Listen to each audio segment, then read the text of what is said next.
day, everybody. I hope I've got it right in here. The picture seems all right. I am here. This is Ying Yang. I am on Morsels of a Thought, episode number 2000. It has been so much fun. This was a mission to inspire, to entertain, to impart, and to educate people with morsels of a thought of what we think is wisdom, meaning knowing the right thing to do, and then going out and doing it to become virtue. I want to create more virtue in the world. This is a little pretty general and broad, and I've gone through 2,000 episodes now, and today is number 2,000. So, what I'm going to do is I'm going to expand into other platforms as well, and I'm going to do it a little less frequently. So, yes, I've done 1,942 consecutive days of shows.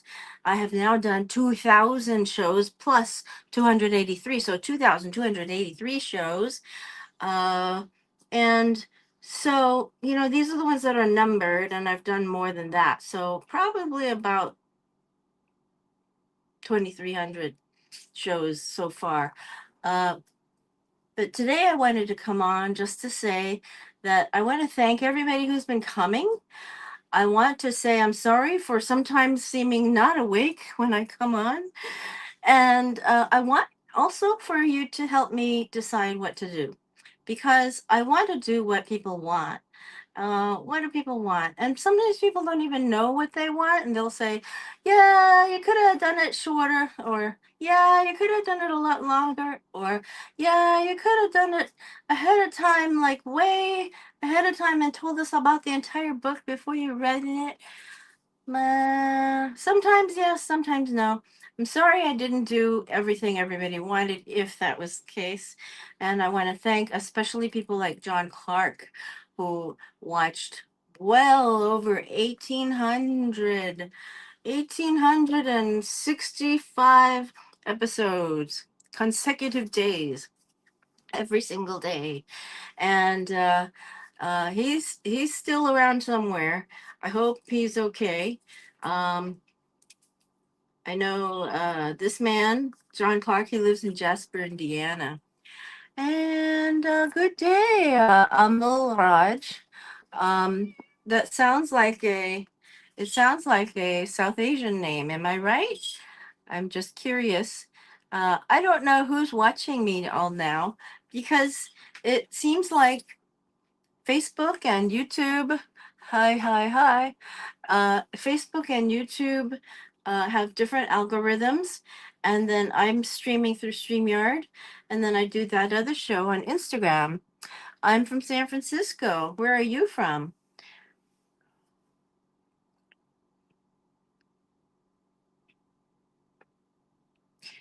And meantime, I want to go through every week, probably more like every Sunday, every Thursday for certain. And it's going to be more or less um, morsels of a thought of wisdom. Lots of books, good books. For example, this gentleman here, George J. Chanos, that I've been reading on Wednesdays, and today happens to be a Wednesday, um, wrote Book One of Millennial Samurai, A Mindset for the 21st Century. I thought your name looked like it was from India, actually. And where are my glasses? Uh, I have a pair of wonderful glasses I love to wear, but I always forget to bring them over here. Hunger. Okay, chapter 138 in this book. This is an amazing book. Amazing. Amazing. Hunger is a global problem. My country, the USA. Over 800 million people on the planet, and one out of nine suffer from chronic hunger. Hunger is a global problem. Over 800 million people on the planet. That's a lot of people. The UN recently warned that 20 million people are at immediate risk of dying from hunger. Four countries face extreme risk. Tens of millions are affected in Yemen, Nigeria, South Sudan, and Somalia alone. Hi, Karen. How are you? Karen Scarpa. 18 additional countries are suffering from a high level of food insecurity. The UN forecasts that an additional 2 billion people will be lacking food by 2050. If I say, oh, you guys look Indian, everybody looks Indian. No, you guys have a lot of places, Algeria, Pakistan, Bangladesh, you got lots of countries. And yeah, well, anyway. 1 in 3 people suffer from some form of malnutrition, meaning they lack sufficient vitamins and minerals in their diet, which can lead to health issues such as stunted growth in children. Each year, poor nutrition kills 3.1 million children under the age of 5. Chronic hunger is caused by poverty. According to the Hunger Project, capital H, capital P, hunger exists, quote, when people lack the opportunity to earn high enough income to be educated and gain skills to meet basic health needs and to have a voice in the decisions that affect their community, end quote. Droughts, a lack of clean water, and poor sanitation are major causes of disease and death. Norman Borlaug, Borlaug, an American agronomist, was a pioneer in this area. He spent years crossing thousands of strains of wheat from across the globe, ultimately developing a high yielding, disease resistant variety. Yeah, it is very, very sad. Where the variety was planted, yields soared. Mexico became self sufficient in grain. Yields doubled in India and Pakistan. We got a member of the audience in India. Borlaug was not only a famous scientist, he was one of only 7 people to have won the Nobel Prize, the Presidential Medal of Freedom, and the Congressional Gold Medal. That's a lot. As Borlaug said, the first essential component of social justice is adequate food for all mankind. This is why I think that USAID should not have been closed down. That's my opinion, because if it had not been closed down, there's a lot of people that would have stayed alive. But Borlaug's Green Revolution helped to avoid famine. He saved over 1 billion lives and prevented a big part of the underdeveloped world from starving to death. However, food supplies still can't keep pace with rising population. Borlaug's battle may never be completely won. We still face unprecedented challenges in attempting to eradicate hunger. Increases in population will continue to present new challenges in this area going forward.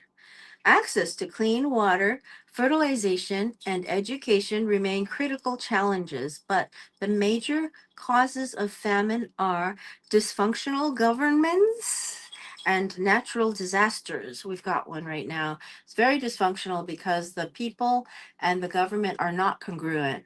And there is a lot of division among people right now. And there are people who are saying that, oh, there's one party that's doing too much of one thing and not paying attention to the populace. The other party is saying, you guys spent way too much money. And, oh, God.